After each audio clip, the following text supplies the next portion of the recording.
c'est oyo basale le côté c'est oyo moibi na moibi.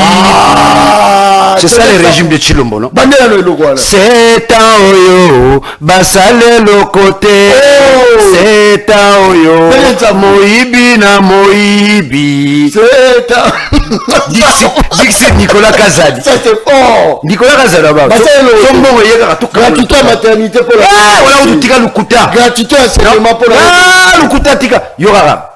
C'est oyo basale le côté c'est oyo moibi na moibi. Où est le Bénin? Régime à Félix te. Pour gagner la banga.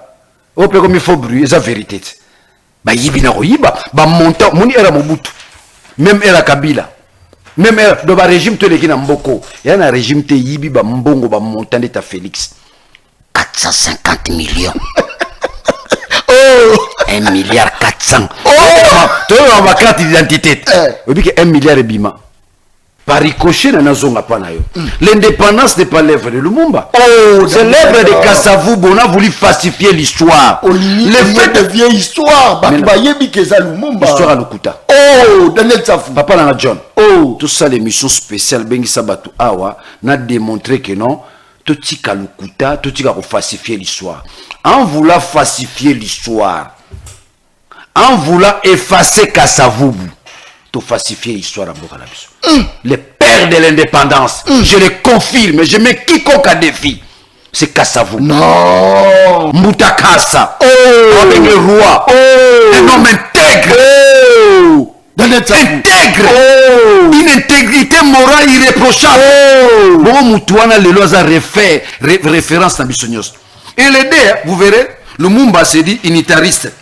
D'abord, le débat de fédéralisme. Kassavou va poser déjà les problèmes du fédéralisme depuis longtemps. Ça c'est fort. Kassavou a déjà compris. Si on a Benena ba Congo nanga, Bendani, ils n'ont pas l'essence de la gestion. Non, on se développe pas Vabango. Fort na biso vandiwana. Et Fandiwana. Nakor wana ya paix. Espoir ya nation vandi. John. Vous ne voyez pas que petit à petit, nous allons tendre vers l'émergence d'Anel Tsaf. John. Ok. Ba signé accord ndeti lelo. Lobby guerre zone na ona est. L'objectif accord wana que nous puissions obtenir la paix. Yora la kisa. To signer accord. Yolandi ministre affaires étrangères rwandais. Abi biso to kolonga na ba position na biso soki kaka RDC a répondre na engagement nae. Parmi l'engagement RDC dans l'entendement du Rwanda, tout ça na ba FDLR. Ce qui est plus grave. Rwanda lobby, ba FDLR baza wapi? Ba ils sont dans l'armée. Parce que FDLR ba koseli bisote Daniel Tsaf. Ba FDLR. Baza la raté. Baza la raté. Et ça, le quartier Moroto qui est dans STA, FDLR, Fandakawa. Donc, c'est une illusion. C'est une ruse. Oh, Bissou va Congolais, tu vas Robimanangote. Ça, c'est fort. FDLR, Bazalarawa. Bino Bozo Komisa Wazalé, on vous dit que les Wazalés ne sont pas des militaires. Phare de saison Massima. Les Wazalés ne sont pas des militaires. Les Lozokoute Bissou. On considère les Ouazalais comme étant des FDLR. FDLR, ils ne sont pas cantonnés dans un coin. Ils ne sont pas dans un quartier. Qui sont retrouver FDLR, identifier. Et vous allez les identifier comme du moment où ils sont tous identifiables. John, surtout se retrouver dans FDLR. Vous avez identité. Nous n'avons pas de carte d'identité officielle. Officielle. Ah, Daniel Tsafou. Mais tout le monde a tombola les cartes. Ah, tout le monde a pu me conzamboka tombola ba clément ba juste solution en pêche. Société Salami. Et c'est belé ma mukonzamboka loba salela te. Tout le monde mu konzamboka lobi na ke accord minéré contre sécurité. Yangote. Échanger qu'on est comme non, faut gérer na Rwanda, ba minérer na mno kota na Rwanda, ni mais ah ba to ganga. Oh, ini pays sur na moni mutumo abi les Congo René. Ah, atabazaka ba flatter amo. Pe banderole Rwanda ya ndeko les atambo ya lobi le Congo, c'est grâce à Félix Tshisekedi que le Congo René. Na lobi siko place soni lingo banda yango wana. Yo moko lobi te, mukonza loba nini? Ngana obili kamba clé obili kamba nini une solution à la pêche. Les chefs disent des choses où ils sont parfois irréalisables. C'est très dangereux. La parole d'un chef est sacrée. Dire, c'est faire. C'est dont on ne sait pas dire clairement, il faut se taire. Oh, c'est un co à féliciter. C'est un co à féliciter. Le président de la République a déjoué les ennemis de la République. Exemple, Tengamo Naza Kalaka, Natangia Korwana, en tant que leader politique, en tant que leader à peuple congolais, c'est là le point de vue. Attention, c'est faux. Il y a des préalables. Parmi ces préalables, ça devient une condition où il y a pour le FDLR en place Bazalara et Banité. Bazalara n'a pas pété. Oh! Oui, mais Rwanda vous créez une astuce par son intelligence. Dit non, parce que jusqu'à côté de terrain là-bas, parce que il constitue un danger pour notre régime. Azobombo wa banguna oyo bazo menacer pouvoir na biso le FDLR bazala na Ituri na Mambasa wapi na Goma le FDLR n'existe pas. Accord wana ezamawa ezamawa parce que problème qu'on se posait dans l'accord wana mise en application ya accord wana très bien mise en œuvre ya accord eko sala mandenge nini il faut poser problème il y a un place va pas panzana te mais ça de bizaki Félix ko kota mambona ba EACT merci beaucoup si comme on place ba zubiso accord on est kangi biso ka singa na kingo le romboka très bien Rwanda lobby ba FDLR bazakuna si ko to risque comme somo hein Félix a tombé village Mobabe te ba FDLR bango na bomi ba pas bazala raté oh ndeko un leader azana pona ko kamba un leader ba kamba raité le fait que je vous ai dit que Martin Fayulu à l'heure actuelle c'est un corrompu, c'est un acheté et c'est un danger public. Un danger public du moment où il m'a ramené à camp de la patrie. John, n'émission n'a bisarayo. Quand Martin Fayulu pas du camp de la patrie, bisoto comme ba patride, Congo ça soit bisoté. Vous avez là, c'est du séparatisme. Tu comprends un peu là? C'est du séparatisme. Tant qu'on a bilo on a ba camp de la patrie, on kabola. Batu mususu ngambo kuna ngambo ya bazabolo biso ni ngambo ya batolingi Congo kuta c'est du mensonge. D'ailleurs c'est à travers ton émission nazo senga ba papa épiscope na ba papa na biso milimo ya SCC balongo na bana makambo wana balongo boni et ça na tina soutien pour nani on est tenté d'humilier l'église. Oh, l'église qui a la vocation même sociale. L'église oyo mon mboka na biso il y a des coins et recoins où l'état za la kutu beaucoup d'église catholique il y a des coins et recoins où l'état zate mokuta moi sango morazana sunga ba mama sunga bana bilenge moi kelasi l'église est universelle. L'église est universelle. Alors tant que vous benga église au comparé yango aux Cardinal Ambongo, on va comparer na mukuna, on va comparer na pasteur, nini, c'est dangereux. Mais attention. Non, c'est un assistant John, c'est dangereux. Ils ont humiliation. Il ne faut pas aussi rejeter en bloc l'effort de l'église des réveils. Non, l'église des réveils aujourd'hui, c'est un espace tribalo-religieux. Non, il ne faut pas dire ça. Tribalo, non, non. C'est démontrable. C'est grâce à l'église des réveils. L'église des réveils a porté. John, l'église des réveils n'a rien apporté dans notre société. Tout ce qu'il a apporté, c'est la transformation. Il y a un leader à l'église. Tala bandi baza pauvre, mais va passer baza na mo kwanga na bango. Les pasteurs roulent carrosse, bandi milamo va souffrir na ba embouteillage na mambo belé. C'est-à-dire que c'est une escroquerie. Mais l'église des réveils, on va plonger dans Buzoba. La composition, n'est-ce pas, l'actuelle, c'est Niakadima. Et c'est escroquerie. Et c'est escroquerie. C'est là où va constamment Moutamba va payer. Est-ce que vous dites que la quasi-majorité à Bato Balingarayo, église des réveils, à Rosalata, à 89%. Lorsque vous êtes en train de titiller le pasteur,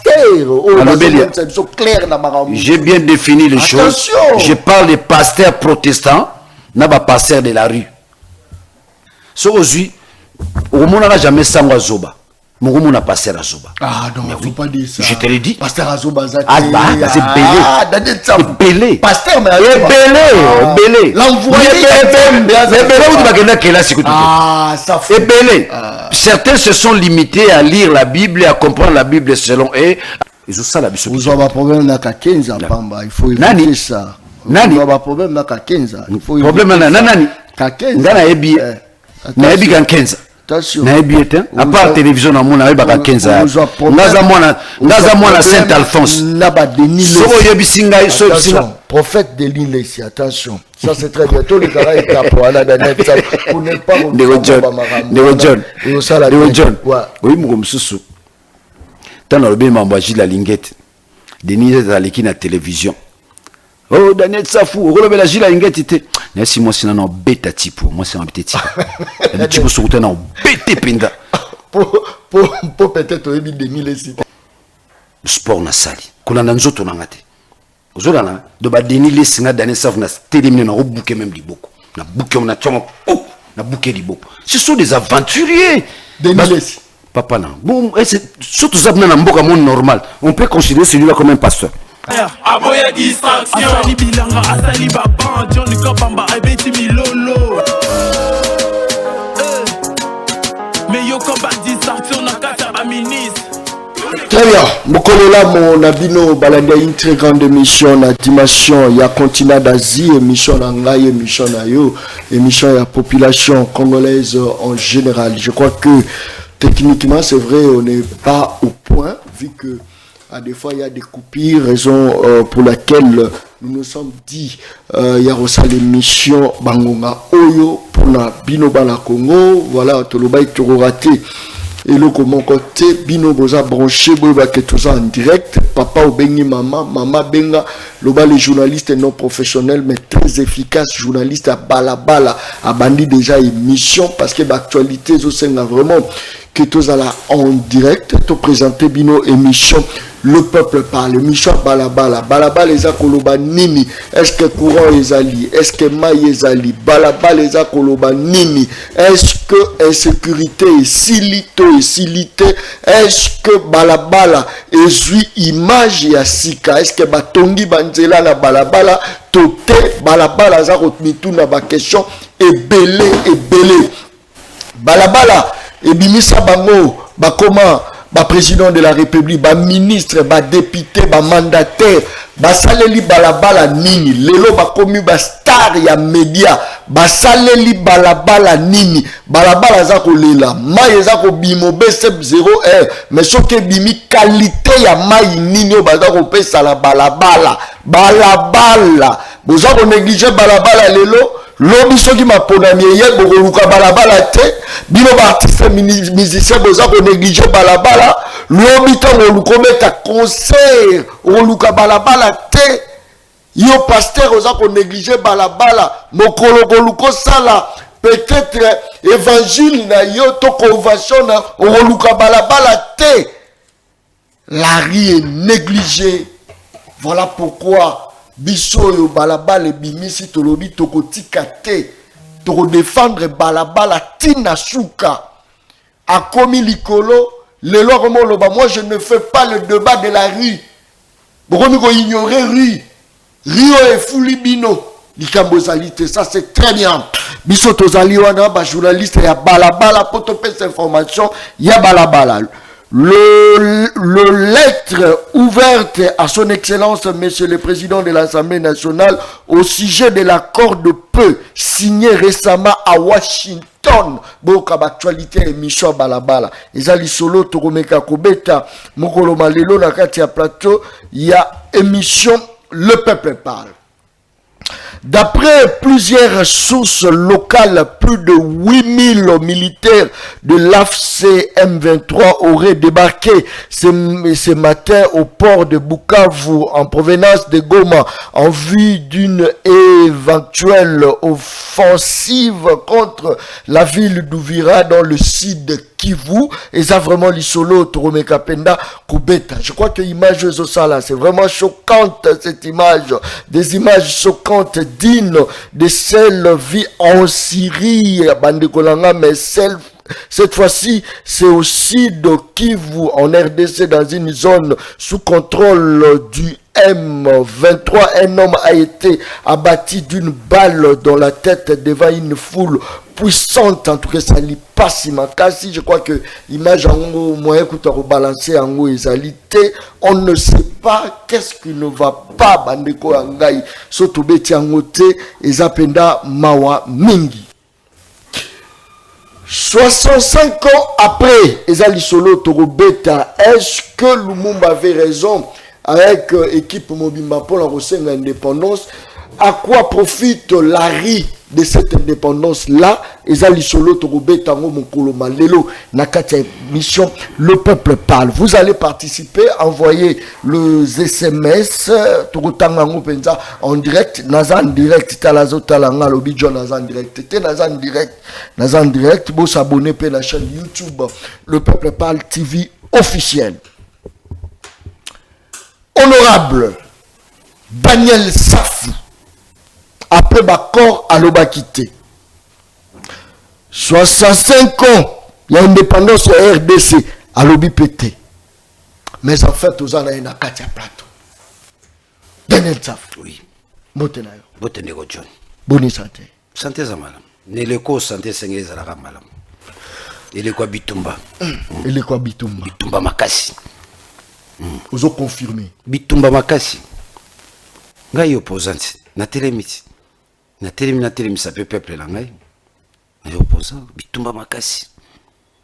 Soukalango ezalande parce que Bitumba c'est vrai. Souka pas Bitumba ezalara non. Soukalango pouvoir illégitime, tyrannique, dictatorial et koya. Yango Soukalango. Soukalango tous on a besoin de légitimité na mboka. Moni mboko ndeko John. Ya mboka mutute. C'est un bien commun. C'est-à-dire que les richesses du Congo, ce sont des richesses collectives. Chaque peuple congolais se singele à jouir nango. Ils ont raté la richesse. Congolais nyonso. Par là, nous tous devons jouir de nos richesses. Ils ont mutute. Ils ont raté moi mutumoko, moi groupe abatu, hein. Nde balobana le côté français, moi bande abatu, nde bazo profiter na Congo. Or, l'idéal serait avant tout, tous les Congolais, bah jouir na yango. Courant, Maï, Nzela, Moulia, si santé. C'est ça les aspirations du peuple. Ça c'est fort. Sur Talinga la Kenda avait Michel Belé Souter, parce que la presse a été achetée. C'est une presse qui ne sait pas s'engager à venir à Congo. N'a sens à accompagner la démocratie. Très bien. Aujourd'hui, c'est une presse tournée vers le ventre. Mais Nayaka, Nayoka moi Lolaka, les peuples parlent. Très bien. Ngaza peuple, na leader à peuple. Et Naye Awa, na Ongana Koloba, on a yoka pas peuple.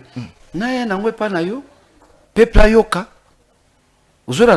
Donc, les richesses du Congo, Batufuba Kangayango, ce sont des richesses collectives. Ils ont moututé. Ils ont privété. Ils ont famille moroté. Ils ont payé à moi parti politique moroté. Non, c'est pour tous les Congolais.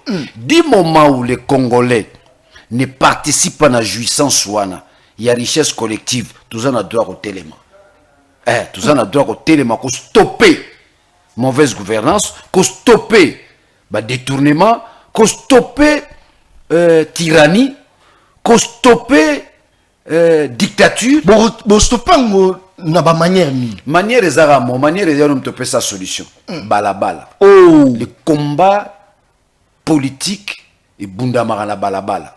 C'est-à-dire que les peuples, on a zobenga le retour à la rue, tozonga na balabala, tolongo la robanga, tolongo la biloga ba, ngana za na parti boye, ngana za non. Les jeunes doivent sortir.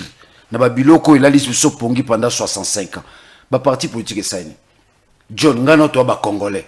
Tata tinda biso na classe pour tous na ba parti politique. PPRD, au ensemble, au IDPS, au MLC. À partir de Bungati. Partir le Mumbeza. Partir Kasavu Beza. Partir Chombeza. Ça c'est fort. Partir Bolikango Beza. Ces partis là n'existent plus. Mais sur aussi 65 ans après, où les te développer citoyenneté, te développer balabala négozo senga. Très bien. Osaka gérer sa balabala te. Muzo benga peuple Et si kaka ko segiri ko revendiquer ba droit na yo, eza na ndako na ote. Très bien. Na chambre na ote, na bien. balabala. Très bien. La rue, c'est le lieu par excellence où on peut réclamer nos revendications de manière légitime. Ça c'est fort. Siko biso na mboka, babangisa biso balaba. Keba, fatia zoboma. Keba bazokanga. Keba, ba force du progrès. On a installé la peur dans les chefs des citoyens. Bakosi pété, mon Congo. Bakosi pété. Bakosi pété. Soko bimi lelo. Non, mais siko lelo tozala. Toi na handicap mibale. Handicap à liboso za pauvreté.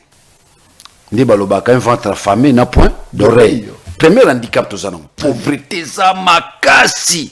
Deuxième handicap na biso le régime Félix.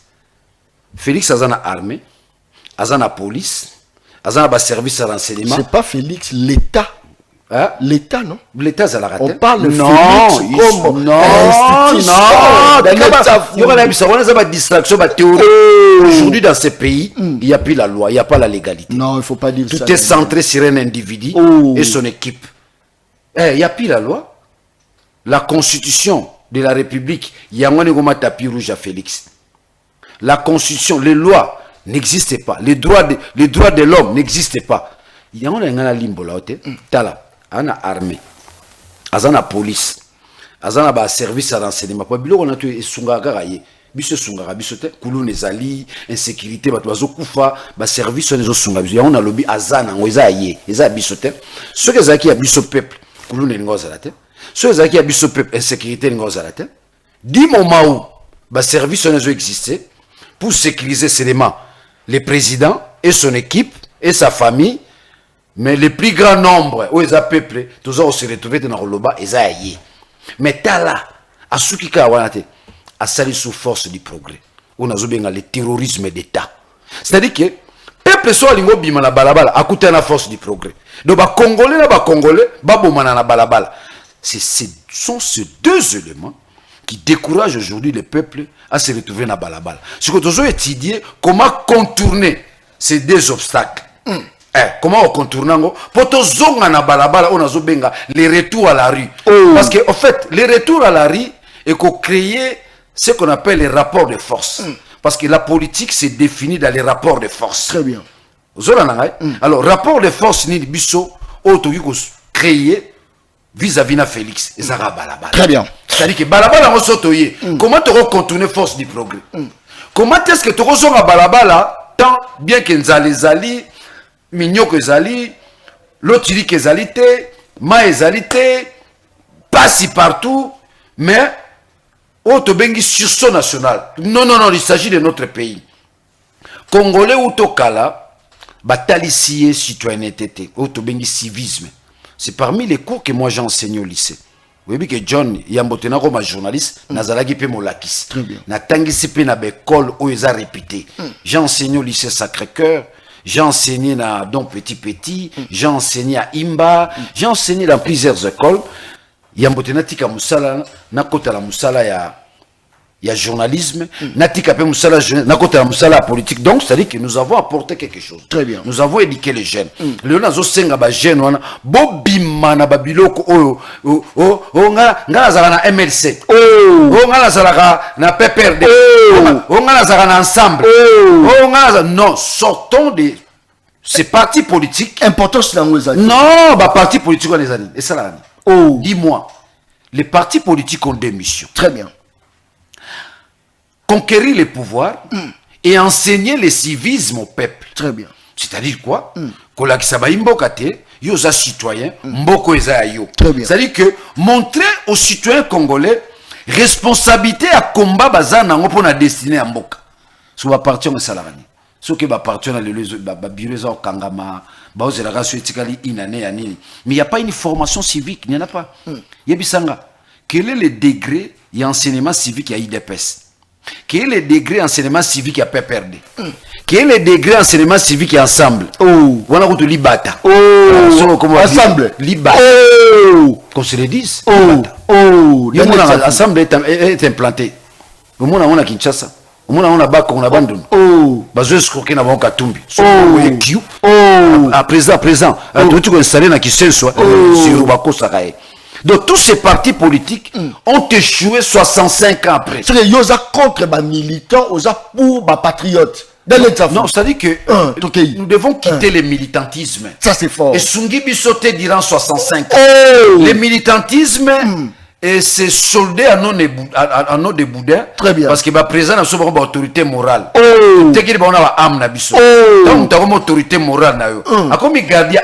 Ça c'est fort. C'est dangereux. Très bien. Pour l'avenir du pays. Je crois que faut battre bima. Comme on a capacité à mettre ba idée na bango moko. Très bien. Comme on a capacité à kobunda pona mboka bango moko. Est-ce que ça sera facile, Daniel Tsafou, pendant que tout le monde, le Congo, la plus grande partie de la population est constituée de militants? Est-ce que ça sera facile? Non, le militantisme c'est une escroquerie. C'est le militantisme qui a produit le concept autorité morale. Très bien. Et on a autorité morale na biso. Est-ce que yo muto en autorité morale? Ça c'est fort. Morale na yo comme une autorité na. C'est de la flatterie. Il y a le koso. C'est-à-dire que le peuple dans son ensemble va éduquer la flatterie. Soko sali boto ko liate. Soko sali boto ko zomusalate. Faut gumba melaye, faut flatter. Très bien. Alors, j'en appelle aux jeunes, bazo appelle d'akisa na biso, ndetinga Daniel Saf. Nga na autorité morale. Autorité azalakate. Yo mutolobi photo ya katumbe ko chango na kati ya. Bon comme autorité morale. Non, ça veut dire quoi? Sur la bien en autorité morale. Quand il y a erreur, je vous dénonce. Très bien. Quand on a dénoncé mon parti nangai, na benga on libata awati. On a parti à libata. Très bien. C'est mon parti. Je critique. Je constate que nous avons un secrétaire général fainéant, patamor, bien, parti en Zalaranangote, mais dans l'entendement des gens, ensemble. Ok, PPRD, MLC. Mais sur le côté de la partie, il n'y a rien, il y a un vide.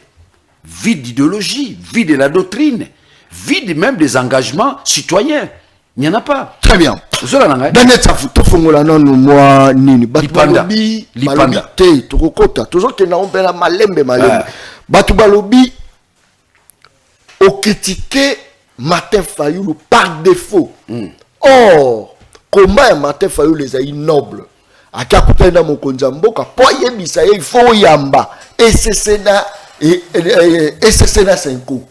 Après quelques temps, la Ligue a payé. Aujourd'hui, mokonza mboka yambaki et c'est na 5 ans.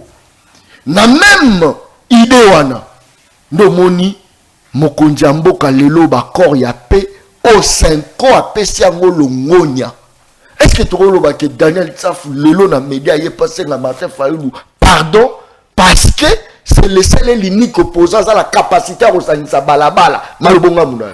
Ndeko un leader azana pona ko kamba. Un leader bakamba été. Le fait que je vous ai dit que Martin Fayulu à l'heure actuelle c'est un corrompu, c'est un acheté et c'est un danger public. Un danger public du moment où il m'a ramené à camp de la patrie. John, l'émission n'est pas quand Martin Fayulu pas du camp de la patrie. Bissote comme patride. Congo est bissoté. C'est du séparatisme. Tu comprends un peu là? C'est du séparatisme. Dans un bureau, on a un camp de la patrie. On a Kabola. Batumususu ngambo, batumususu ngambo. Kuna ngambo ya Zabolo, bisoni ngambo ya batolingi Congo. Kuta. C'est du mensonge. Pour na Félix Ayamba bankanga nzambe batata na biso milimo et 5 ans Martin Fayulu. Na tu quand même pression. Zamba jena bango mi bane. Dala pour yeba bango. Izaba jena bango. Ndeti okutana nga boye. Nga pesko na osala semaine prochaine. Na kutana basango pour l'opinion. En fait, le combat politique se joue dans l'opinion. Et les gens jouent avec l'opinion. Peuple congolais bazo camber na mensonge makasi. Simplement parce que azana ba leader penda clairvoyante qui représente l'opposition congolaise na combat tozana. Ça c'est fort. Une opposition qui a du mal à appliquer l'article 64 alinéa 1 et comme ba charge na bisomoko parce que nos leaders ont montré leurs limites et la plupart au monde ils sont allés en exil. Yo peuple zo bundela o tikiye au exil. Tika ga bitumbango. Tika bato bana batika na kati ba bunda bitumbango. C'est-à-dire que le peuple n'est pas suffisamment éclairé. Les jours le peuple sera suffisamment éclairé, donc je maintiens mon point de vue au Martin Fayulu Sala, camp de la patrie. Donc c'est C'est un achat de conscience. Eza mawa pour mboka na biso. Eza mawa. Omonika nengazo kenazo kentala. To revivre na querelle tiwapi Daniel Tsaf. Tozana querelle. Muto comprendre que tozana querelle te. Tozana lelo Congo ke liboso. Pour lelo Congo ke liboso recette ezaka moko. La légitimité du pouvoir. Oh, bon Félix a la légitimité. Élection salamate. Fondement maramunion sur Angwana. Quand nous parlons, n'est-ce pas, de la crise politique et la crise sécuritaire. Mais quand on parle de la crise politique, ça a une légitimité à pouvoir. Baya ya bakanga bord. Nandenga ki yanke. Élection salama na mbokote. Soko lobia wabi faux bruit. Soko lobia ngo kangae. Soko biso zamna ba chamutu bakata. Chamutu bakata. Soko kanga kanga na. Au nom de la vérité, au nom du peuple congolais, au nom du Congo qui est un bien commun. Tout le bas vérité. Élection salamate. Comment autour la légitimité de Mokonza Mboka, Ayambi Église, Ayambi SCC, Ayambi Senko, comment vous trouvez un mot quand même? Il s'est comporté d'un bon père. Non, non. D'ailleurs, c'est à travers ton émission, Nazo Senga ba papa épiscopu, na ba papa na biso milimo SCC, balongo na bango na makambo wana. Balongo aboni. Et ça na tina soutien. Ponani. On est tenté d'humilier l'église. Oh. L'église qui a la vocation même sociale. L'église Oyo, au monde mboka na biso, il y a des coins et recoins où l'État a la côté, beaucoup d'églises catholiques. Il y a des coins et recoins où l'État a été. Mokuta, moi sango morazana sungaraba mama, sungarabana, bilenge, moi kelasi. L'église est universelle. L'église est universelle. Alors, tant que vous avez l'église, au comparé à aux Cardinal Ambongo, on comparer na mukuna, on comparer na pasteur, nini, c'est dangereux. Mais attention. Non, c'est un assistant John, c'est dangereux. Ils ont humiliation. Oyo batali sibiso na génération oyo. L'église a toujours été l'objet d'une grande considération, d'un grand respect. Bitumba éclese bandi le loté ou to Malula. Malula télémera pouvoir en place, télémera dictature à Mobutu. Les mêmes Malula a occasionné beaucoup de gens. Quand vous prenez la conscience africaine, mais c'est l'œuvre de l'église. C'est l'église qui met les moyens, c'est l'église qui encadre l'élite. C'est cette église-là qui aujourd'hui on veut bafouer. L'église a continué combat naé, Kobana Malula, Oye, Cardinal Echaou, Oye, le Cardinal Cardinal Mosengo, Oye, Cardinal Ambongo.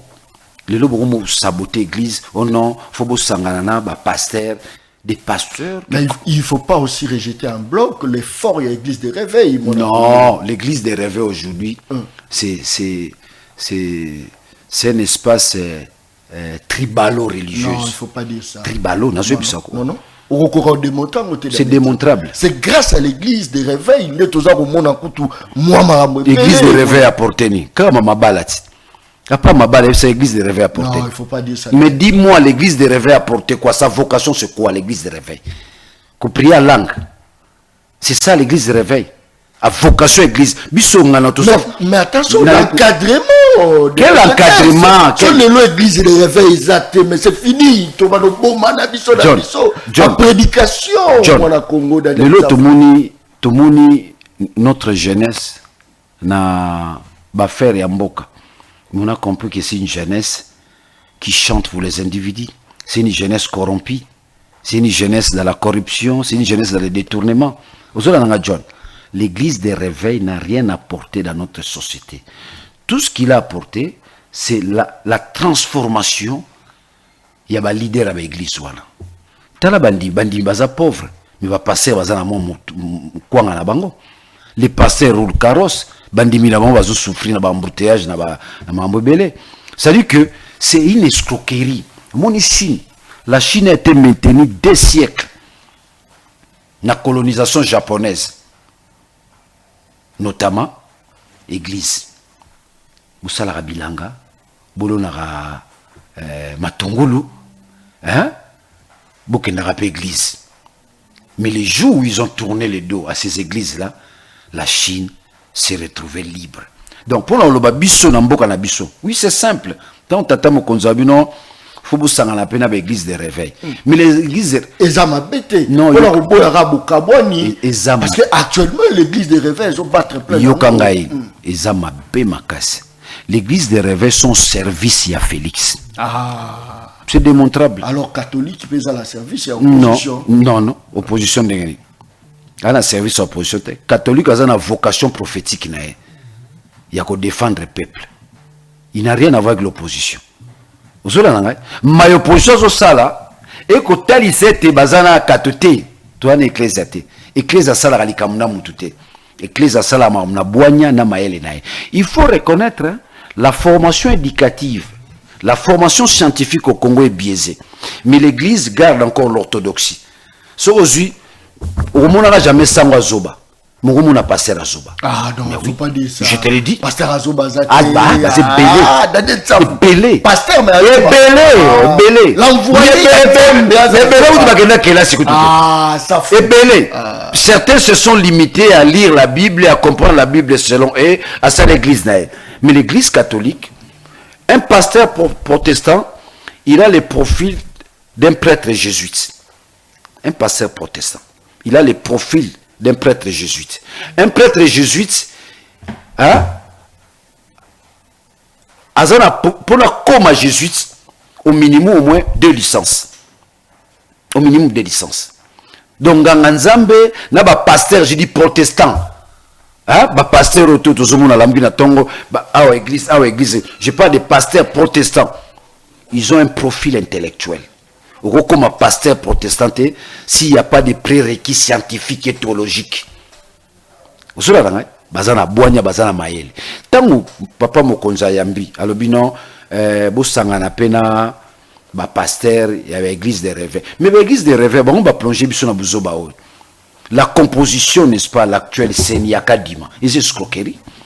Et c'est escroquerie. C'est là où Costa Moutamba va payer. Est-ce que vous dites que la quasi-majorité à Bato Balinarayo, église des réveils, à Rosalata à 89%? Lorsque vous êtes en train de titiller le pasteur,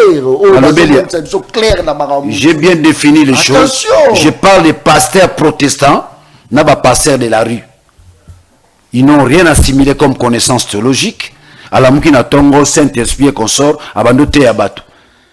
Tu comprends? Il n'a aucune théologie, aucune psychologie, aucune disposition à relongolamtuna point A, même à point B. Alors, il y a Nzamba Lobi, Nzamba Lobi, Nzamba Lobi, Nzamba Lobi, Nzamba beaucoup de Lobi, Nzamba Lobi, Lobi, Laro Ernin. Bana Israël, bah, y'a ça Moïse. Ah, yo ya kaka Nzamba Lobi, Nzamba, mais ma biso pe mokolo mususu. Mais ma pe biso, nengo kena okuta na Nzambe, biso pe toyokati.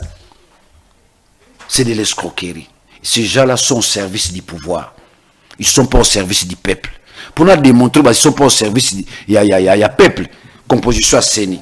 Au monde de Séni, Banganganza, mais nous avons ensemble. Babandi débat, l'église catholique n'a SCC, bon, tout ce qui est bon, ça la makamna bino. Na makambo na ba sala composition à Séni à Lokuta. Denika Dimono, Azaki Mbangiste. Rien ça n'est qu'Imbangiste. Voilà les bazo kumbamboka ne escroquerie na Lokuta. L'église catholique et l'église protestante se sont retirés dans l'aventure. Batiki badodo kamba. Bakipe ba membiso na maponami sort na yango. La crise de légitimité. Alors, ceux qui bango ba monique pacte social. Faut basanga na banganga nzambe. Na sengi na monseigneur Chole na ba papa na biso milimo Semko pour le respect de l'église et la crédibilité de l'église. Va se retirer. Batika badodo kamba. Parce que chaque jour, tu dois vivre humiliation église. Biso sala biso qui côté. Ils ont sala biso. Vous avez un problème na Kakenza pamba, il faut éviter ça. Nani? Vous avez un problème na Kakenza. Il faut problème na nani? Kakenza. Ngana ebi.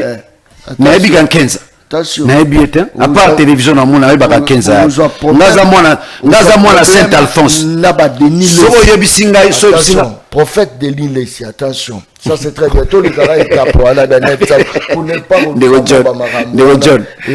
John. Oui, mon mususu. Tant le bien m'envoie la linguette. Denis est à l'équipe de la télévision. Oh, Daniel Safou, relève la gila linguette était.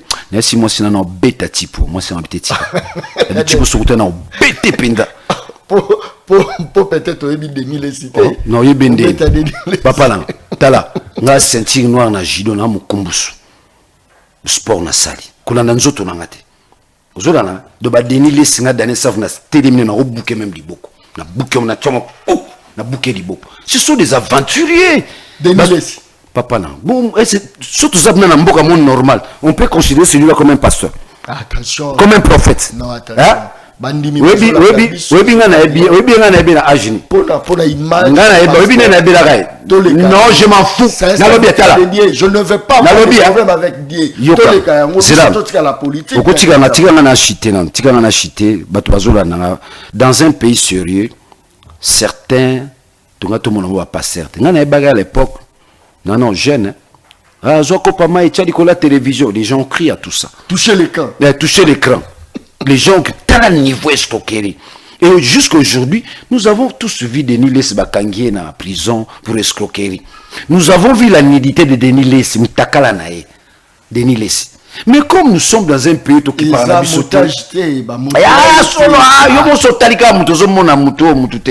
tu comprends un peu là? Ce sont des gens où ils portent atteinte aux mœurs publiques. Ils portent atteinte aux mœurs publiques. Dans un pays sérieux, église négosalate. Même dans le église de réveil, il a fait la prison suite à une escroquerie. Oh, bien noté. Il laisse à côté la prison pour une escroquerie. Mais guerre aux Olukezama, kasi parce que guerre na banani. Na banana loka guerre. On a mwana katotala. So bisinga guerre aux Olukana kire, on a mwana Saint-Alphonse. Tout ça, le mouvement n'a pas ne touche pas mon cardinal. Moi, je suis catholique. Que ça, j'étais. Passer on a yebi bangote. Na yebi bangote na parcours. Ko batala, ko bande école primaire na ke université na yebi bangote. Mukolo mo petenga na okene pa na bango o Denis Lesi na lota ki boya na sala ki boya non. Talo elo na lati. Daniel Tsaf. Bangote. Alors, pardon à Denis Lesi. Je ne le ferai pas. John Ban Solanda. On peut ça me important, ça a une importance sur la tête. Il y a comment un musicien, ba Ferré, ba Fali, il y a comment un musicien. C'est pas un pasteur. Il y a un Denis Lesi, un Saint-Esprit nazar. Nous on so taleb na le muto za na Saint-Esprit. Mais ba prophétie na ebele simbati. Et ça ba prophétie te ba benga ngo Bamekaka. Dans les vides. Ce sont des techniques psychologiques. John, Nazomona Nzambe, Kalaming Tazope sur chaîne à télévision. C'est bien en prophétie. A Timbeli courage aux Anango, Maël aux Anango, tant qu'on a la chaîne à télévision, Yopokei, passé, on tourne dans la chaîne à télévision. Il est fait par rapport à la technique psychologique. Azo détourner mon pensée naïe. Tala Congo bakatozana baka maladie makai belé babik ça on te point mais on a bazu des personnes moi boy qui ne témoigner ngai lisse banoro sala terre na terre na lali na butu na moni prophète église na biso lisse moni ce sont des choses inacceptables. Ça veut dire que c'est un secteur qui demain sont aux pouvoir au réglementaire. Il y a certains qui seront plus pasteurs. Merci beaucoup. Sous pasteur. Très bien. Yo le moins pasteur pour la nini bamona on a Chibola longwa olongwe pasteur na Chibola bimamba Chibola to bi Chibola te continue la émission Chibola est tout na bato ce monsieur Siri yebite mukuna bamona na Chibola image mukuna to mona yo mona cardinal na biso o mona mbongo na bilo mukuna ça na peso exemple.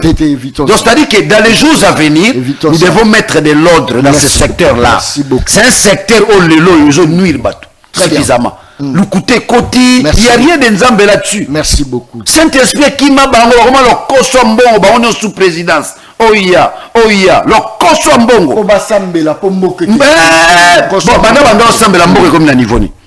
Yebisa, comme la niveau. Accord de la paix, accord de paix. Soki za spiritualité te tonga to koma wana to kota likambo accord wana accord alukuta te évitez ça accord même na Senko a félicité na ko démontrer Senko a félicité na ko démontrer président de la République a déjoué les ennemis de la République na lobia ngai ko pesa nga exemple tengamu na za kalaka na tangi accord wana en tant que leader politique, en tant que leader à peuple congolais, c'est là le point de vue. Attention, espoir n'a pas ce Vandiwana. Et Vandiwana. D'accord, wana ya paix. Espoir, il y a ce Vandi. John, vous ne voyez pas que petit à petit, nous allons vers l'émergence d'Anel Zaf. John, bah signer accord, ndeti lelo, lobby, guerre zone na est. L'objectif accord wana, que nous puissions obtenir la paix. On n'obtient pas la paix dans les accords. Oh, dans la latin balobien, qui vis pacem para bellum. Oh, qui veut la paix prépare la guerre. C'est fort.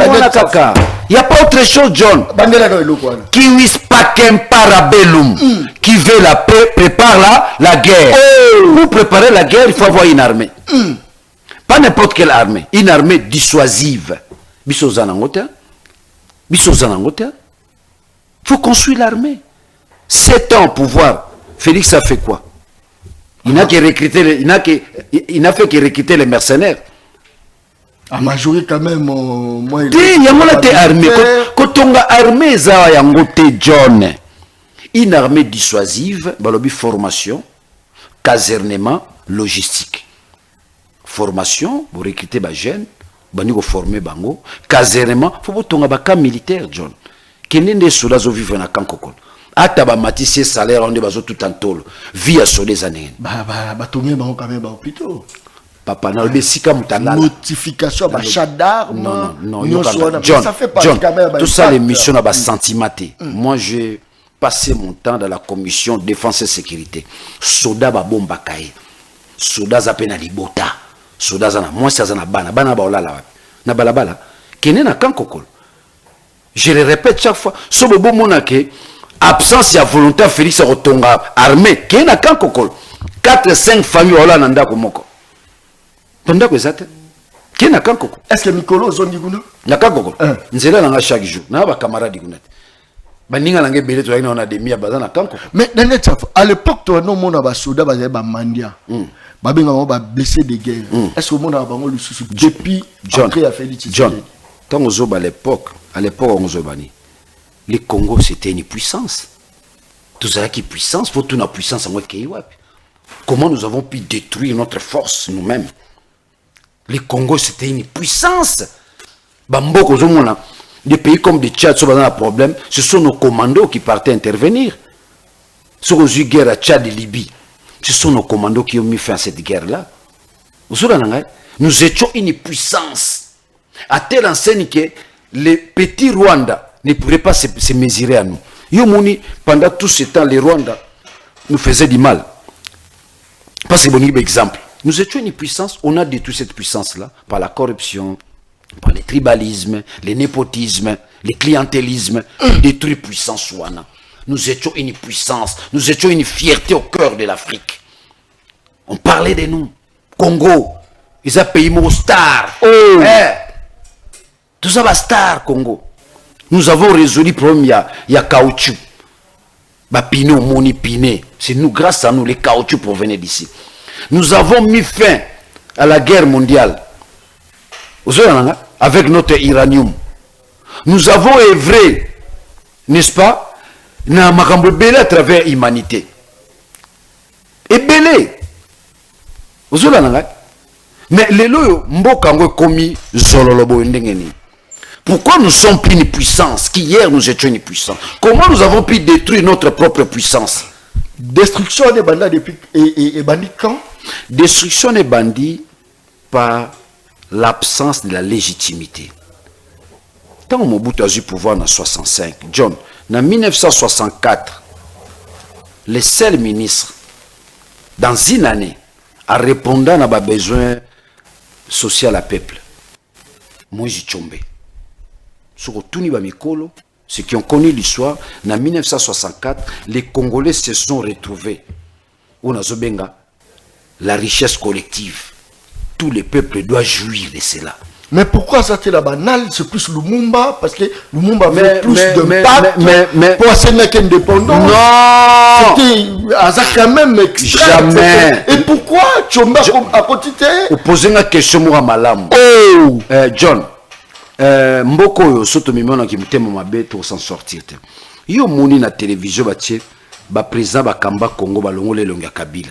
Qu'est-ce qu'on veut apprendre à nos enfants? Oh, Daniel Tafou. Yolanda on te longa Kabila les até. Oh, FC Mouyaya. Batie Laurent Désiré Kabila, Mobutu, Fachi et Suki Bewana. Bongo Joseph Kabila qui a dirigé pendant 18 ans. Bon, il faut falsifier l'histoire d'elle. par ricochet na nazonga pa na yo. L'indépendance n'est pas l'œuvre de Lumumba. C'est l'œuvre de Kasavubu. On a voulu falsifier l'histoire. Le fait de vieille histoire, l'histoire à Lukuta. Daniel Tsafou. Papa Nana John. Tout ça, l'émission spéciale, Bengi Sabatu Awa, n'a démontré que non, tout tika Lukuta, tout tika pour falsifier l'histoire. En voulant falsifier l'histoire, en voulant effacer Kasavubu, tout falsifier l'histoire à Bokalabiso. Les pères de l'indépendance, je les confirme, je mets quiconque à défi, c'est Kasavubu. Non, tout le monde est sonné sauté. Lumumba zongina kozonga pona kokufela biso. On a film à Lukuta, c'est la film à Lumumba Kasavubu basalate. Grand leader dans ce pays. Déjà en 56, Kasavubu déjà a posé problème d'indépendance.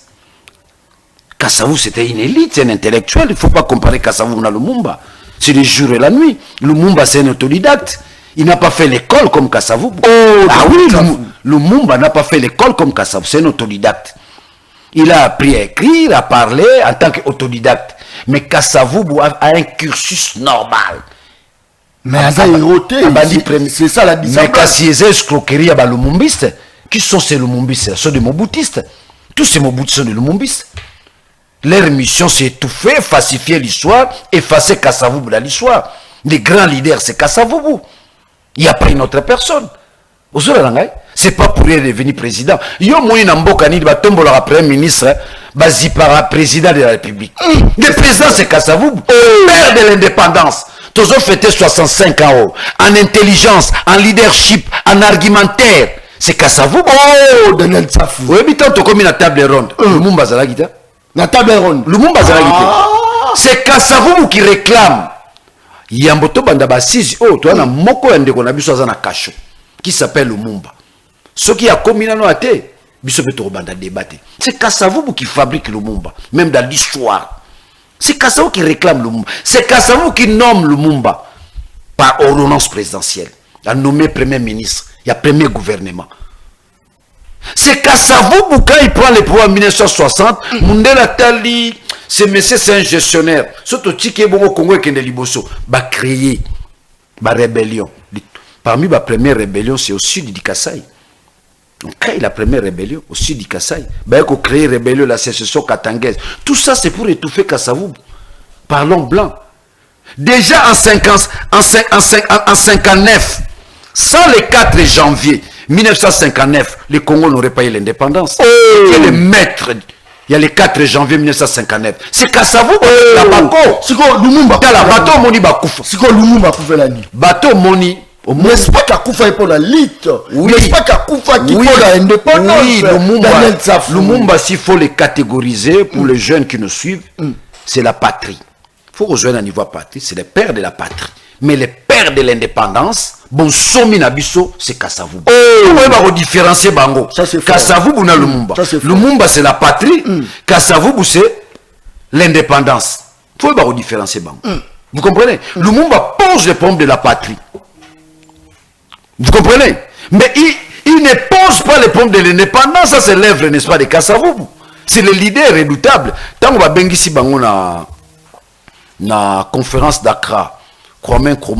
Parce que déjà, Kasavubu, déjà dans les années 55-56, il était déjà en contact avec les panafricanistes. Et la personne qui maîtrisait les contenus, les contours même du concept indépendant, c'était Kasavubu. C'est Kasavubu. Kasavubu, déjà à l'époque, il avait lu John Locke. Kasavubu connaissait Platon. Kasavubu connaissait Aristote, chose que Lumumba ne connaissait pas à cette époque-là. Kasavubu, c'était déjà un philosophe de formation. Vous comprenez? Kasavubu maîtrisait. Kasavubu avait déjà la notion de l'État, chose que Lumumba n'avait pas. Vous me saisissez? Kasavubu connaissait John Locke, connaissait Platon, connaissait Kierkegaard, connaissait Jean-Jacques Rousseau. Kasavubu, déjà, à son temps, il avait lu les contrats sociaux de Jean-Jacques Rousseau. Indépendance, c'est pas Lumumba, c'est Kasavubu. Kasavubu, le père de l'indépendance. Lumumba, ici, il faut lui attribuer ses fleurs, comme d'habitude, c'est parce que ce sont les Lumumbis qui cherchent à étouffer Kasavubu.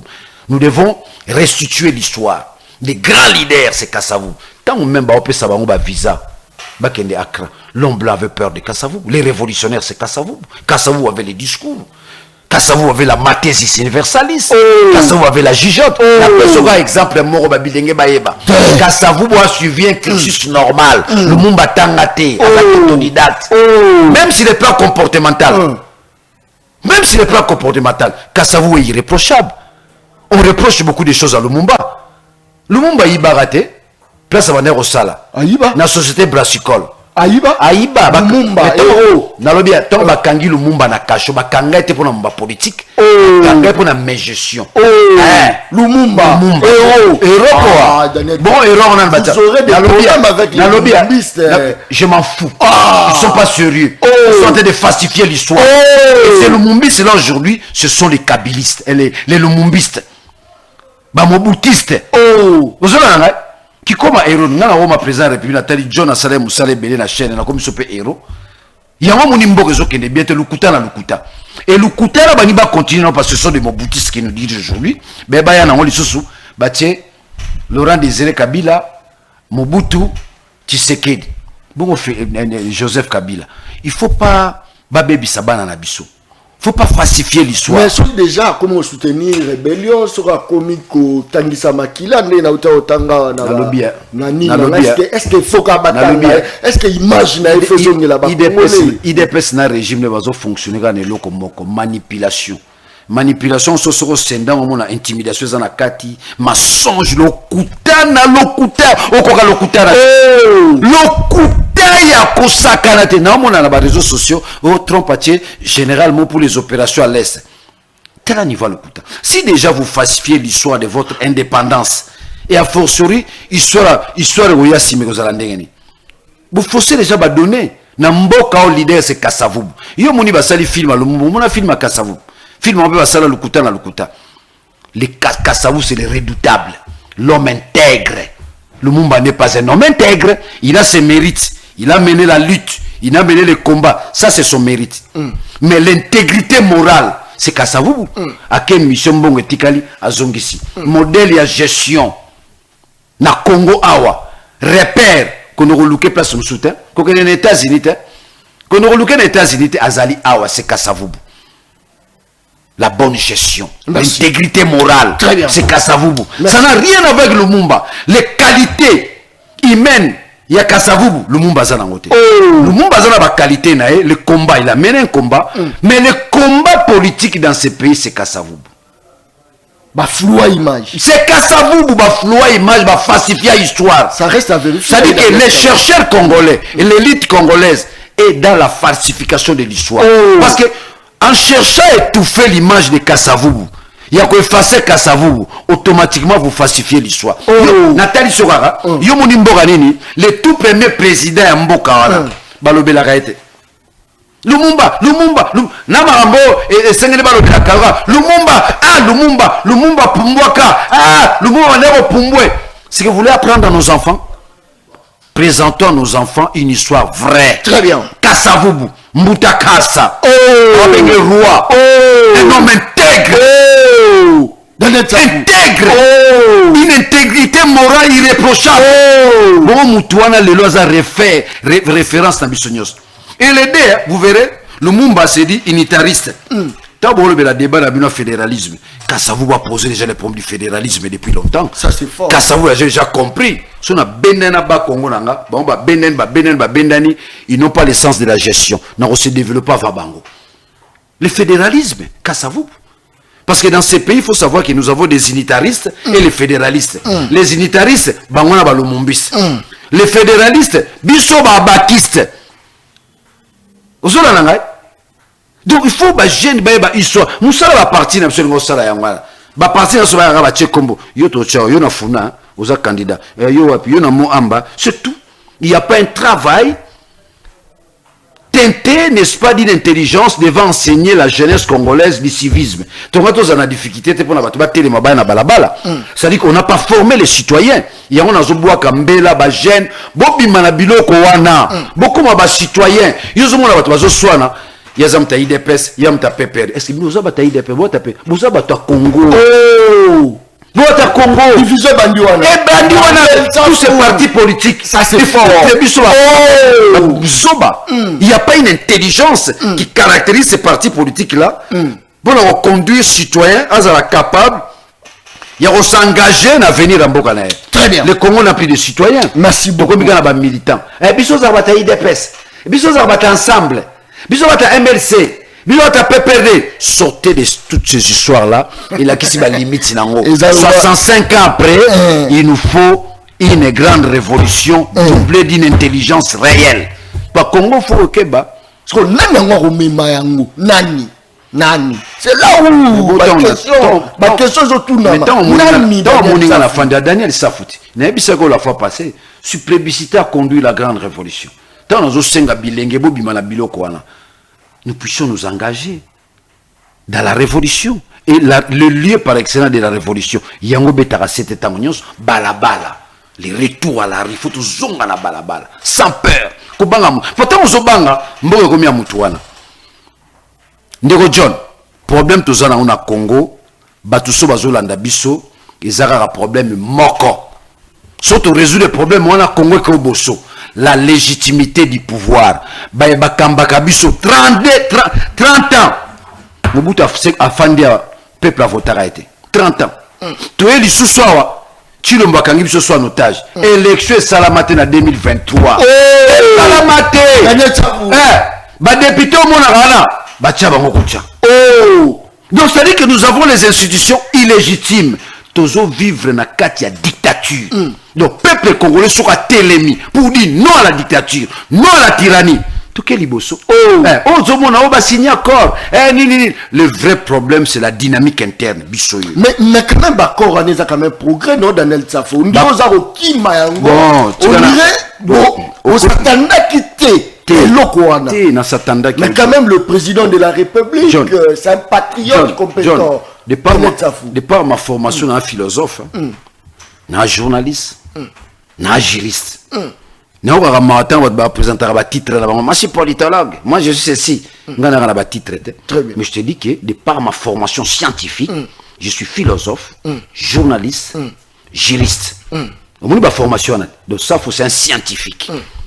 C'est un scientifique que vous avez invité. Et au-delà de ça, je suis encore politique, pas politicien, politique. Parce qu'un politicien, c'est celui-là qui est victime de tout ce qu'on raconte, autorité morale, qu'on sort. On a un politique, de porteur d'une vision claire et nette. C'est ça, un politique. Un homme libre, capable à dire non et à dire oui. Tu sais ce qu'on a accord, on a accord, John. On a un débat pour la maman d'abord à comprendre sur le plan pédagogique. Accord wana et la cité, le Congo est assis sur l'empirisme, une connaissance empirique. Oh batuba salarana bango. Nous n'avons pas la possibilité d'anticiper. Nous n'avons pas l'intelligence situationnelle. Nous n'avons pas l'intelligence pour anticiper. Mboka lelo bazo kamba on a mayele avec l'intelligence. Biso intelligence on les até. Soko zo accord wana. Et talisi na baye mokilité Congo zo kamba mana mayele té. Zo kamba mana buluyeki. Omoni accord wana. John pono composant ndeni. Oye na victoire aux bis. Naza ba fufu nanga. Nazo kene masina. Otie ba fufu na mutuka. Mais vous n'avez pas précisé. Vous n'avez pas précisé avec les chauffeurs. Machine à venir, numéro combien? Très bien. Obikara non? Papa chauffeur, bafufu na nga yango ti machine à combien? Ti machine à 200 000 francs. Bo mati. Bo komi na machine. Maman na kolo bafufu. Papa kota boy. Bima boy. Kita lisusu boy. Boko swana John. Chauffeur na ba mama. Machine ngolo bagi solo bagi na ngana machine te. Oh, machine ngolo komi to kita boy. To mata boy. Simplement parce que il n'y a pas eu de précision au départ. Dire que tu recommandes la machine, na venu Nzoku numéro 7. Baimbo kasobazola na ba korwaneza bongo. Ça dit que bo kotikaka ozui chauffeur bo louer bis tokele la machine. Allez, tu comme chauffeur ba mama to comme la machine. Te papa kota suboy. Kita suboy. Mata subo muke. Kita chauffeur ba mama. Parce qu'il n'y a pas eu de précision au départ. Ils ont dit mon accord au monde. T'as les sikato bimba joba na koro. Bisoba congolais. intérêt na biso zalini. Les Rwandais fonctionnent avec l'intelligence. Nous fonctionnons avec l'empirisme. C'est-à-dire empirisme ezandeti nakolo bandeti nini. Une connaissance empirique. Olamuki na tongo fo lamba, fo melati na tongo. Na midi pe folia, ils ont un bongo automatique. Donc ça ne demande pas de l'intelligence. Il faut repasser pantalon, sur il faut kaosango. Ça sont des connaissances empiriques. Mais l'intelligence, qui est mon ban honnête, dit non. Pantalon, on a fait comment? Na ponte. Obimi la connaissance empirique. Bité na ponte na bongisango. Mais il faut bâtir un peu bapli na sima. C'est-à-dire que nous n'avons pas l'intelligence. Il y aura là qui ça. Tu signes accord. Il y a dit ministre des Affaires étrangères rwandais. Abi biso to kolonga na position na biso. Soki kaka RDC a répondre na engagement na. Parmi l'engagement RDC dans l'entendement du Rwanda, tout ça na FDLR. Ce qui est plus grave. Rwanda lobby, ba FDLR baza wapi. Ba biso dans l'armée. Parce que FDLR ba koseli biso te Daniel Taf. Ba FDLR bazala raté bazala raté et ça la quartier moroto que na STA ba FDLR ba fandakawa donc c'est une illusion c'est une ruse biso ba congolais to robima na ngote ça c'est fort ba FDLR bazala rawa bino bozo komisa wazalendo on vous dit que les wazalendo ne sont pas des militaires phare de saison asima. Les Ouazalènes ne sont pas des militaires. On considère les Ouazalènes comme étant des FDLR. FDLR, ils ne sont pas cantonnés dans un coin. Ils ne sont pas dans un quartier. Qui sont retrouver FDLR, identifier. Et vous allez les identifier comme du moment où ils sont identifiables. John, surtout se retrouver dans FDLR. Vous avez identité. Nous n'avons pas de carte d'identité officielle. Officielle. Ah, Daniel Tafou. Tout le monde a mon Zambora, tombola et carte. Zambou. Ah, n'a pas tout le monde a mon Zambora, tombola, ba Clément, ba juste solution en bas pêche. Société Salami. Et c'est belé, ma mon Zambora, le bas salé la tête. Tout le monde mon Zambora, le bin a qui accord minéré contre sécurité. Yangote.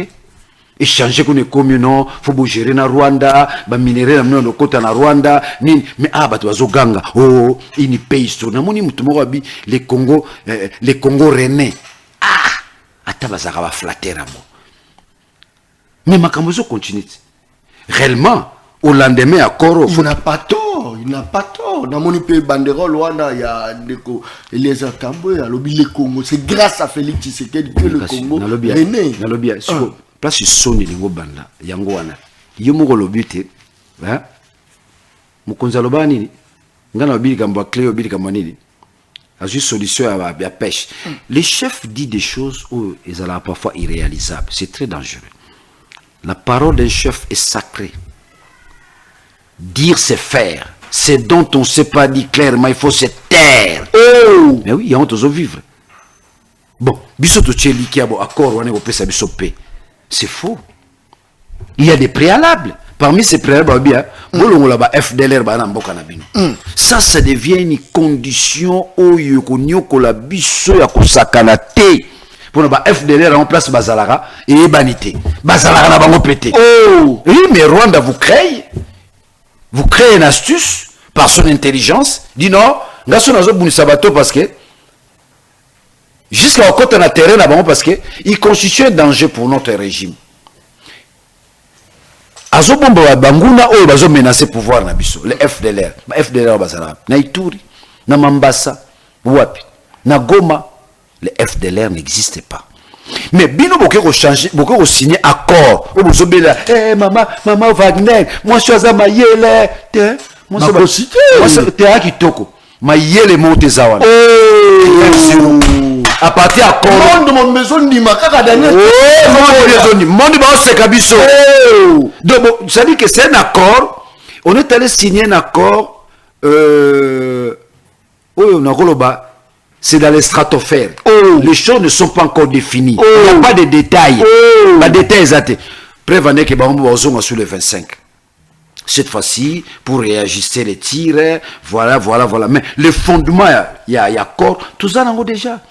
C'est un accord mal négocié. Et d'ailleurs, les a priori de l'accord s'articulent autour de minéré, biso de pesi minéré, bon, pesi biso sécurité. Parce que wapi échange à minéré la sécurité. Donc comme il y a un échange, c'est là. Vous croyez que vous êtes intelligent plus que la Senko et l'ECC. Bango la Touna Bango ont exprimé leur satisfaction suite à la signature de l'accord de paix entre la République démocratique et le Rwanda. Il faut qu'on pense que non, il faut qu'on nous a plus sage que Bango. Non, il faut connaître l'église. Il faut qu'on ait l'église d'un fonctionnaire. L'église n'est pas politique. Ce n'est pas politique. Tu se prononcer de manière tranchante. L'église, c'est la diplomatie. L'église, c'est la sagesse. L'église, c'est la neutralité. L'église à côté des matins. Accord, non, l'église, c'est la neutralité. L'église encourage, il constate. Il constate que vous signez accord. Mais l'église n'approuve pas que cet accord-là est le fondement de la solution des problèmes du Congo. Les problèmes du Congo sont existentiels. Oh! Pour ma Congo. Ça, c'est fort. Ils sont existentiels. Pour ma Congo, ça va STT. Pour ma Congo, aujourd'hui, vous pouvez terminer la guerre. Vous n'avez pas terminé les problèmes du Congo. Les problèmes du Congo, c'est la légitimité du pouvoir. Bazo Kambabiso, peuple apona bangote, bamitia bango moko, basandoka. Bayam 6 élection tout au monde Daniel Tsavo. Bon élection ça la 7 jours. Yo mon élection ça la 1. Bana biso bazo tout na examen. Na lobby. Moi na maye la robo yango parce que élection ça la jamais 17 jours.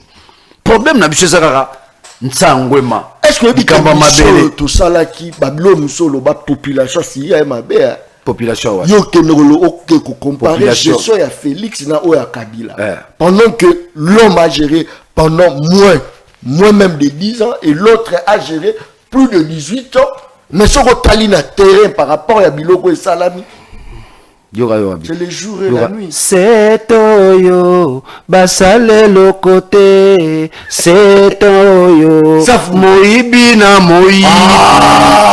C'est ça le régime de Chilombo, non? C'est Oyo, basale le côté, c'est Oyo, Moïbi na Moïbi. C'est Dixit Nicolas Kazadi. Ça c'est fort. Nicolas Kazadi là-bas. Gratuité maternité pour la voilà où tu tika lukuta gratuité enseignement pour la lukuta tika yorara c'est Oyo basale le côté c'est Oyo Moïbi na Moïbi ouano le bénin régime à Félix te pour gana la banga au peu comme il faut bruit c'est la vérité ba yibi na royiba ba monta moni era Mobutu même era Kabila. Même dans le régime de l'équipe Mboko, il y a un régime de Yibi, Mbongo, montant de ta Félix. 450 millions. 1 milliard 400. Tu as ma carte d'identité. Tu dis que 1 milliard et bima. Mbongo nekenda. Yomo le bif, président check carte, la qui carte. Bati, tu as ma carte. Kiou. C'est trop le entourage des Osungaï. C'est Oyo, basale le côté, c'est Oyo, Moïbi na Moïbi. Yangwa. Daniel Tsavo. Cham Tubakat. Kolo Congo. Daniel Tsavo. Vous connaissez le rondima pe ba fort ya régime mokoni. Ils sont tali singa fort na rondima. Basale le remote. Yonga na embelo nzembo yo pe bisanga c'est Oyo batongi entreprise rien c'est Oyo nangi peuple boye banzembo wana c'est ça la révolution populaire c'est Oyo basale le côté c'est Oyo Moïbi na Moïbi côté la faut kitsa mo volume c'est Oyo token basale le côté ya wapi université wapi gratuité John peuple oyina John yebisanga université batongi réhabilitation et construction. Il y a université pédagogique. Non, soyons quand même réalistes. Voilà, tala. Soyons quand même réalistes. Voilà, bien. Kota y peine, voilà y mal. Voilà, bien, pantalon bi bambo. Oh, ça fou. Pantalon bi bambo, bambi koto. Koto c'est parce que bambi les sous. mais tozongi kaka seta oyo basale lokote seta oyo moibi na moibi. Merci beaucoup. Je crois que Bato Bélé va vraiment brosser John Kabamba. Je pense que le député Daniel Safou doit parler comme un homme d'État et non comme un fanatique. Je ne sais pas fanatisme, mais place on est à et voilà, c'est un fanatique. Saline de John Kabamba, je félicite Daniel Safou. C'est un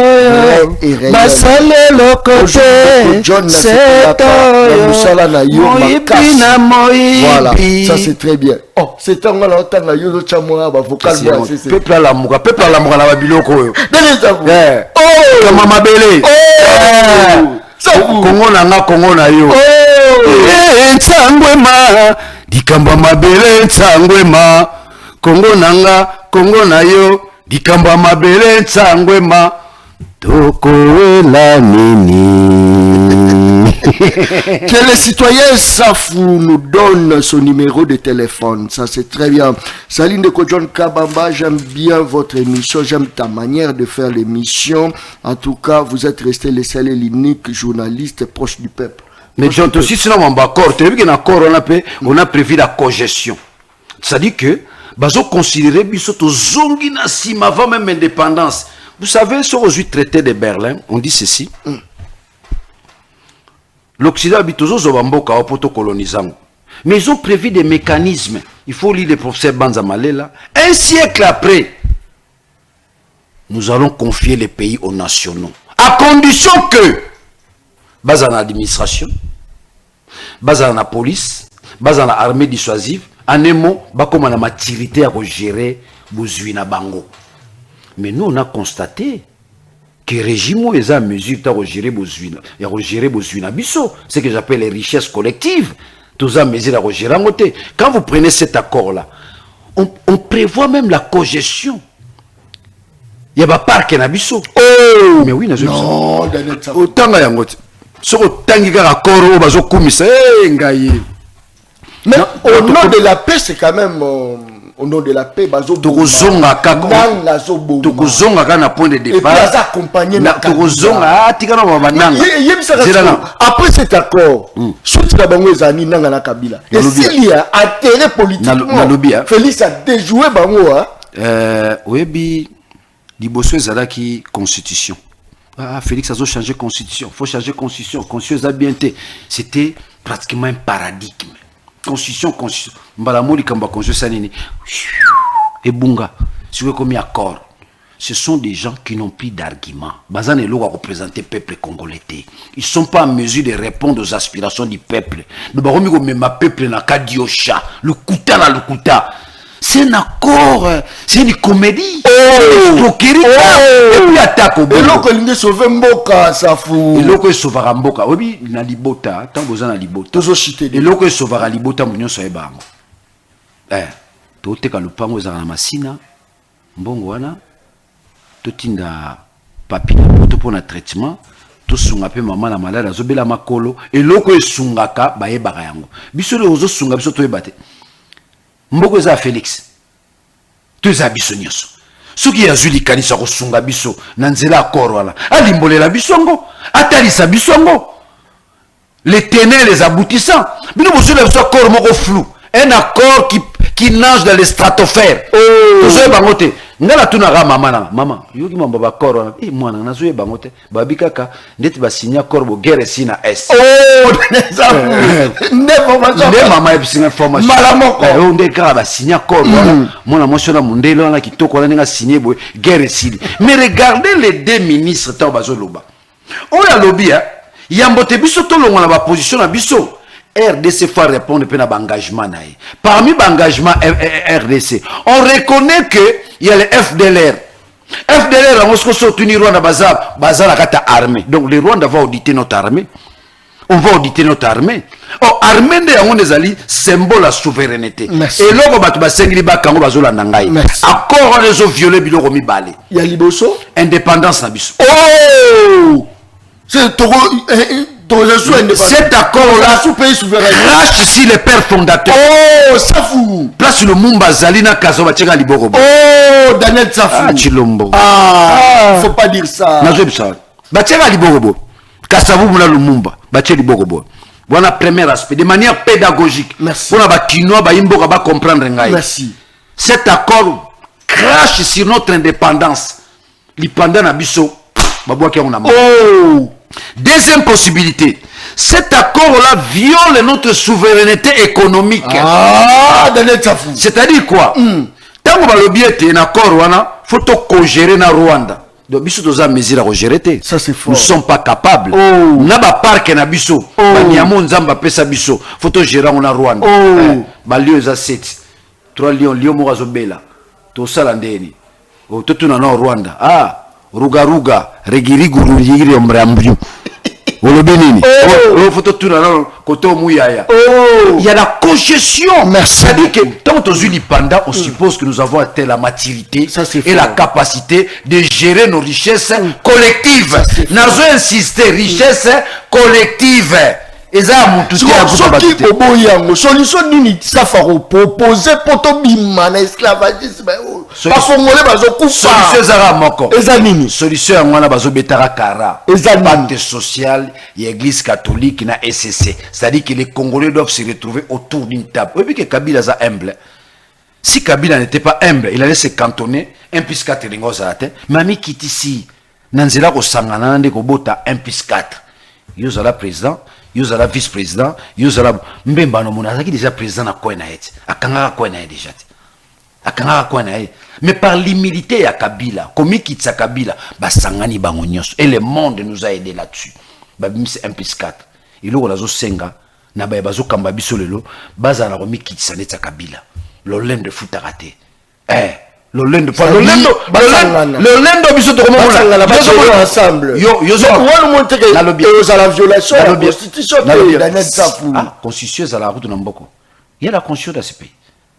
On a brisé la constitution de ce pays. Ça n'existe pas. Constitution à Namboko. Tant on dit que Balamuki n'a pas changé constitution. Ça veut dire que bazo reconnaître la constitution en place. Tant que Félix a brisé alliance à Yena Kabila, c'est là où il a détruit la constitution. A boma constitution à partir wana parce que Félix a une minorité, Kabila a une majorité. Pour la majorité à Kabila, c'est qu'il a punza constitution. Yanga sala. Constitution, ça la raté. Tika masola constitution. Nous ne sommes pas dans l'égalité, les lois ne sont pas observées. Ozo senga la Félix, basanga na bango. Nazo senga na yete. Yoka papa. Ça c'est lui le chef de l'État. Non non non. Soka boye boye. Yoka na ebisa. Nazo ebisa yo. Soka boye c'est que mboke za ye. Soka boye c'est que mboke za Félix. On a vu que mboke za biso. On moni dans l'hélice Kabila. On dit l'hélice la nanga. L'hélice vous cherchez des problèmes hein. Na ebite l'hélice bona likami. Merci Michel Sili. L'hélice bona likami. Michel la Sili. Yo na mono clair te mikolo. Eza mutuna na zo tuna. Na mono clair te. Clair te nani. Na la tuna mi. Ba tentiro zo bimiso eza chuku. Bona mono tentiro ba. Na mono clair te. Oh! Otiki peuple. Non. La ligne de la faillite. Amen. Quand de la patrie. Oh, Daniel Safou. La ligne de la. Nzela Mbandale kinga na mbongo Basumbele lopango na monga fula. Ça c'est fort. On a vu que la tigilita peuple. Le tigilita peuple. Voilà mon auto tentire comme c'est comme c'est. Mais non. Non, je demande au peuple congolais, nous devons tous, n'est-ce pas, le dialogue, les camps de la patrie. Dakala, via Zelier, Soupa Rouge. Merci beaucoup. Je crois que Klambela Igno Daniel Safou. Mikolo Toyembela Rafia Nzemboala. Andale Kinga Nambongo. Merci beaucoup. Basumbele Lopango Namonga Fula. Merci beaucoup. Je crois que. Donc John Anemo, cet accord-là, accord wana ezamawa. Ezamawa parce que problème qu'on se posait dans l'accord wana, mise en application. Merci. L'accord wana. Très bien. Mise en œuvre l'accord et ça la mandenge nini. Il va poser problème. Il y a un des places où il va panzanate. Merci. Ça veut dire qu'il Félix Kokota Mambona ba EACT. Merci beaucoup. Si comme on est place ba Zubiso, accord on est kangibiso ka singana kingo le romoka. Très bien. Rwanda lobby ba FDLR bazakuna. Si ko to risque comme somo la hein Félix Atumbi village Mobabi te FDLR bango na bomi ba pas bazala raté. Oh, le FDLR n'existe pas. Merci beaucoup, très bien. Donc c'est un piège. C'est là où maintenant on a chité, c'est là où je commence à douter de l'intelligence ya maman na qui Wagner.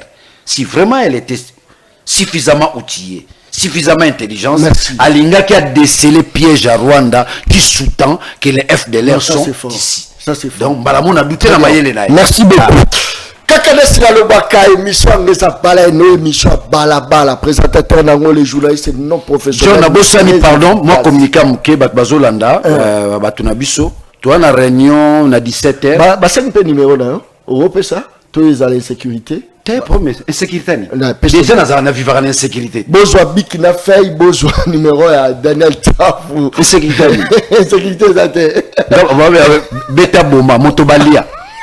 Motobalia elo mo lo baba mema na aner elo ka liboso basala nini batike nzala de tongo ti kuna ba pesa biloko na 19h estomé peli na aner te na ni na demia bat bazo kufa estomé peli moto ba colonel ba généraux bazo kufa tout ça les missions mosuna tangolo ba komo très bien bat bazo kufa ba cacho tout ba lobako ba cacho clandestin aussi la lukuta et yécoute koleka 1000 fois koleka era kabila. Merci beaucoup Likambozate, ça reste à vérifier parce que vérifier maman on dit ba prison mikem voilà ba discours voilà ba lobaki yécoute ma casse très bien ba cacho msozo ta banda net ça photocopie na suka rapidement pesa numéro 09 98 55 74 70 bana Kingabwa bana Matete 09 98 55 74 70. Il y a réunion à 17h pour la tout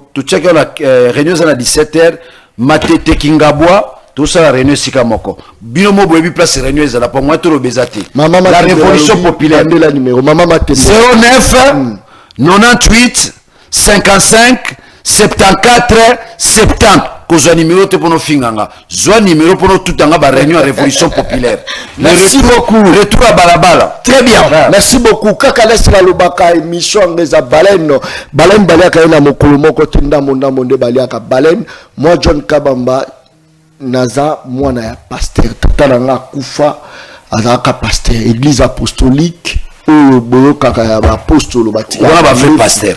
Ah, ok. Ouais, bah, fait passer. Bah, poste parce qu'ils ont une doctrine. Ça, c'est fort. Ouais, ils réveillent la doctrine. Surtout, c'est pour dire destruction des hôtels. C'est pour dire tout, Batama Bazali, Batama Lamou Bazali. Il y a aussi de bons pasteurs au Bazali. Bazo ko investir. Oui, bon pasteur, on a un bakala. Tchambé, Nalobi, Tchamba Kokita. Merci beaucoup. Il y a aussi de bons pasteurs. On va choquer parce que John Kabama Yemo Rope Azali Nekoya ya Mwana ya pasteur pasteur protestant Kamombe Sebeko. Merci beaucoup Kolobake John Kabama non 18 ans to lia mbonga moto te pito ko lia te so ko ngwe ko bonga na biso mais moi tentire comme bima la poli makasi ça c'est très bien. Merci beaucoup aussi mon caméra bien aimé Mutombo Soda Makasi. En tout cas encore une fois merci beaucoup pour l'accompagnement. Lit Banda Utaka Latino Lelo toujours contenu Jansi Luboya réalisateur patron de l'émission Le Peuple Parle. Merci beaucoup na Chiné Mayundama, Chine Mayundama, Chine. Merci beaucoup la bande Koto Bazaki. Penza branché. J'aime l'église catholique. Na lingaka yango, mais ngai nazali mwana ya pasteur. Na sambila na église apostolique ya Saint Bisoza bana Saint Alphonse.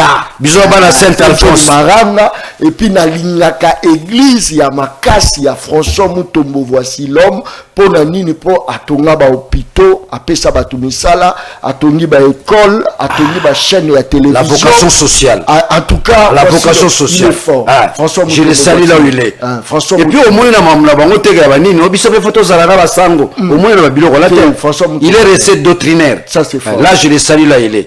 Au moins il y a un débat pambala te. C'est moi mukuna ngombe mina ba débat kimango. Très bien. Ça c'est un homme intègre.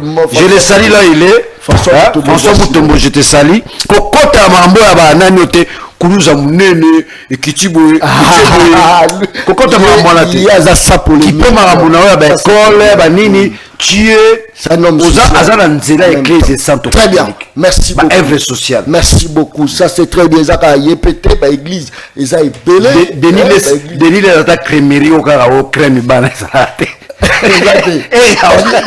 attends moi crémerie bana ça bandimi rien œuvre sociale zéro.